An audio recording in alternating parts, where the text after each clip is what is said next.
What's going on, guys? Welcome back to the channel. If you don't know, my name is Colton. Uh, Probably don't know. I've only posted one video back in the past. It's been about a year, and it was just an odd video, just out of the blue. I just wanted to kind of dip my toes into the YouTube field. But something that I'm really passionate about, that I really wanted to convert this channel, and I think I'm going to take it more seriously now, is focusing on finance. So whether it's, if you see on my screen, credit cards, that's what I'll be talking about today.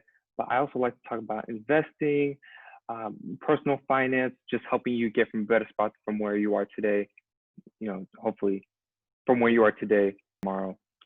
And so, stick around for the journey. I hope you like the information presented and you find it useful and applicable. If not, that's all right. But if you learn something new, I'm happy with that. So what I'm going to be talking about again is going to be credit cards. And you may be asking, what is a credit card? Just going to broaden out. A credit card is the same as a debit card, except with a debit card, you make purchases with your own money to somebody else. So if you go to a grocery store, you pay your local Walmart, Fred Meyer, wherever it may be. But when you use a credit card, you use the bank's money to make that transaction, kind of like an IOU, and the bank in return trust that you're going to pay them back by the payment due date. How these banks make money: whenever you swipe their card, again, at a local grocery store, appliance store, wherever it may be, there's usually a transaction fee that they collect from your swipe. It incentivizes you to get these points back, which is how they keep the business growing. So Chase, for example, the bank that I'm focusing on in this segment, if I went to my local Fred Meyer, every time I swipe my card, they'll take 2% of the transaction, and in return, they'll promise me that, hey, if you pay off in due time your balance, whatever it may be, hanging over your head, you will collect 1.5% cash back for every $100 you spend. You may not say that's a lot, but it really does add up.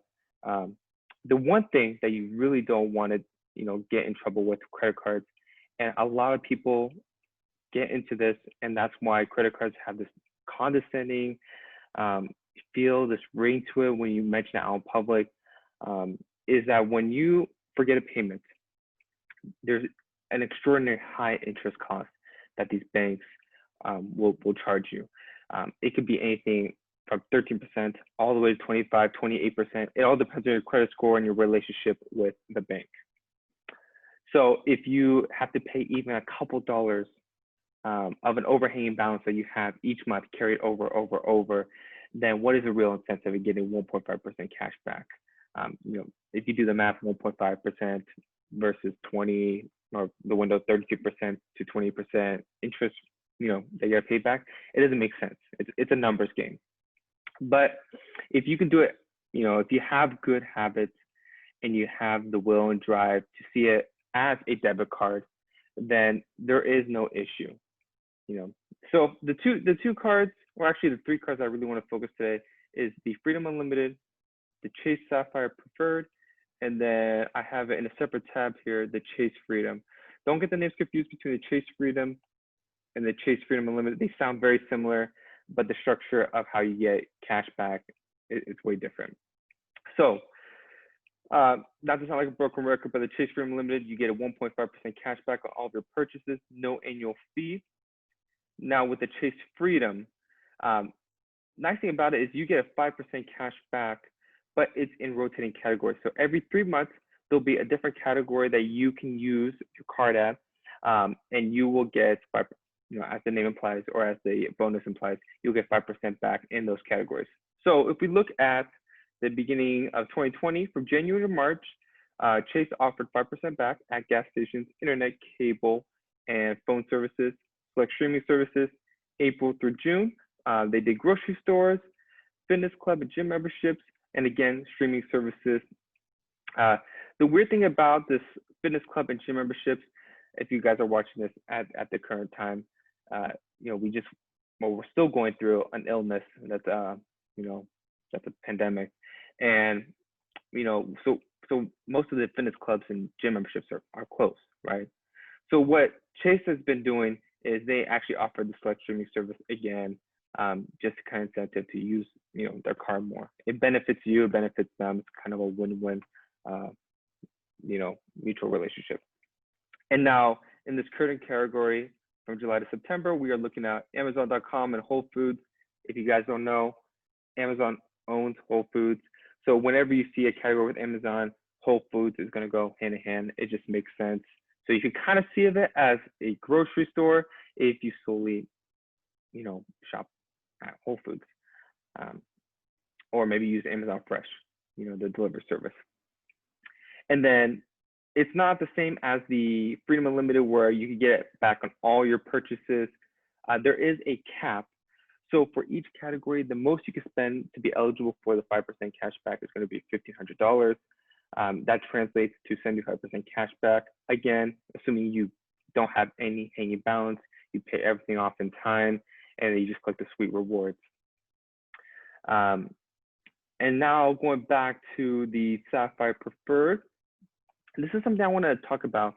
If you're not aware of what the Sapphire Preferred is, you could tell, and I'll hang my cursor here, you can tell just by here where it talks about the 2x versus the 1.5% cash back. The wording is different. It's not by mistake. There's a distinct difference. So this is a travel card. You may be saying travel is obsolete now. Why would you want to get a travel card? Yeah, so you get travel and dining. But what Chase has been doing is, and I'm going to show this, later in the video, but Chase has been offering compensation for you to use your Sapphire Preferred on select purchases that's not related to travel, because there is an associated $95 annual fee. They don't want you to cancel it. They want to keep you as a member. And so the nice thing about all three of these cards is that Chase has an integrative program called the Ultimate Rewards program. So when you see this 1.5% cash back and this 5% cash back, think of it as 1.5x and 5x, similar in relation to the 2x right here. And I'll explain, why that is, and I'll also explain why it's justifiable to have the $95 annual fee. So when we look at, sign me out, guys. Let's see.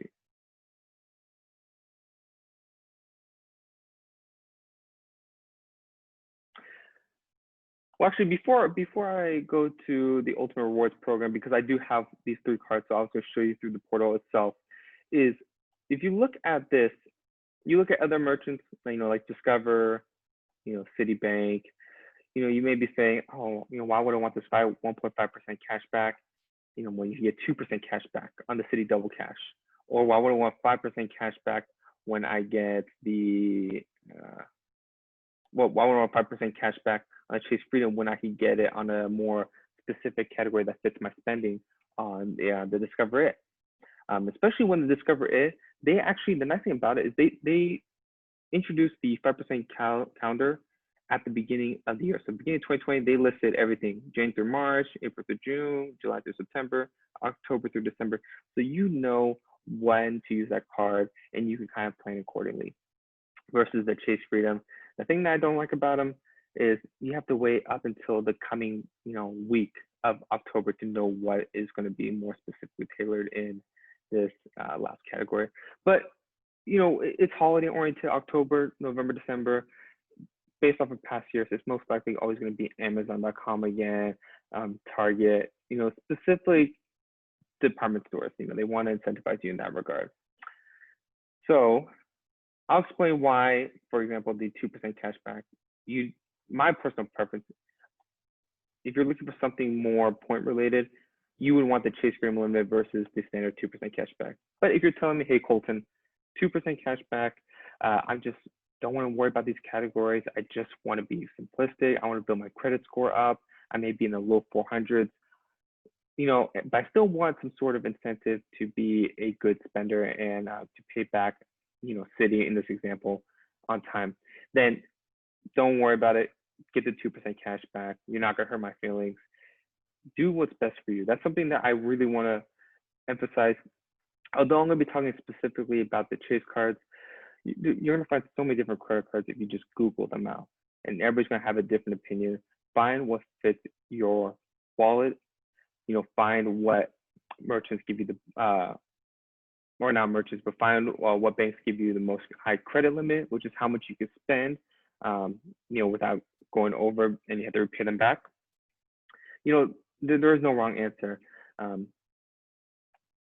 Yeah. So let me sign in really quick. Okay, so we're looking at the Chase Ultimate Reward System. Just bring you back to speed. Remember how I said the Chase Freedom Unlimited? Instead of thinking about 1.5% cash back, think of it as 1.5 points, X points. Same with the Chase Freedom, 5 points back per dollar spent. So when you transfer these cards, you can actually transfer the points or the cash back over to the UR system to maximize your point value. So you may be saying, well, why are you saying points and cash back? If you have, let's just assume you have the Freedom Unlimited and the Freedom, and it's going to be strictly cash back. But once you get the Chase Sapphire Preferred or the Chase Sapphire Reserve, which I'll talk about in another video perhaps, you are eligible into unlocking this world of UR points, Ultimate Rewards. The nice thing about it is you can transfer these UR points from Chase Freedom Unlimited and Chase Freedom to the Sapphire Preferred, and utilize them for travel and other certain categories to maximize your value. So if you look here, you have my Chase Sapphire Preferred, you have my Chase Freedom Unlimited. So I'm going to go over to the certain things that you will see once you get a Chase Sapphire Preferred. So there's a new option called the Pay Yourself Back. You can transfer travel partners. You can combine points, which is what I was talking to you about. So if we look here, I don't have any right now. I'll have to show you guys. I actually just maximized or utilized them all when my statement just ended. But if you look at the Pay Yourself Back, and again, like I said, I don't have enough points, but you look at these past payments that you made with your Chase Sapphire Preferred, and again, you can look at, let's just see right here. Okay, so for example, I pay $16.90 for a DoorDash purchase. If I wanted to just redeem this without the pay it yourself system that we're logged into right now, I would have to use 1,690 points, equivalent to $16.90.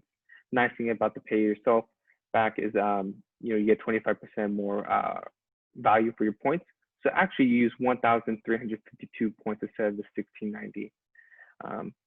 So if you think about the $95 annual fee, why am I paying that?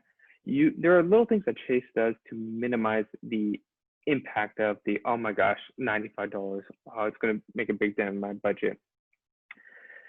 Some of it is a pay yourself. You can go ahead and log into travel partners where you'll get the most value. I can't really show you right now, but what Chase does is when you have the Chase Sapphire Preferred, you can actually transfer these points to certain travel partners, and you can get up to a value, anywhere from one, you can think of it as 1 cent back per point, all the way up to 2 cents back per point if you get a good value. Most certainly though, you'll get closer to the 2 cent back per point when you use it for more premium cabin and other higher class flights. With that said, I can't show you guys man, it's a bummer. I can't show you what's going on right now, but I really hope you enjoyed this video. Just an introductory. It's only my second video. Please put in the comments or reach out to me if you know me personally, what you think I can do better, what you liked about it, what you didn't like about it. Did I talk too fast? I'd be lying if I said I didn't get some of the jitterbugs, but I'd love to hear what you have to say about the video. I hope you learned something new. If you didn't, sorry about that. But with that said, guys, enjoy the rest of your day. And I'll see you next time on the channel.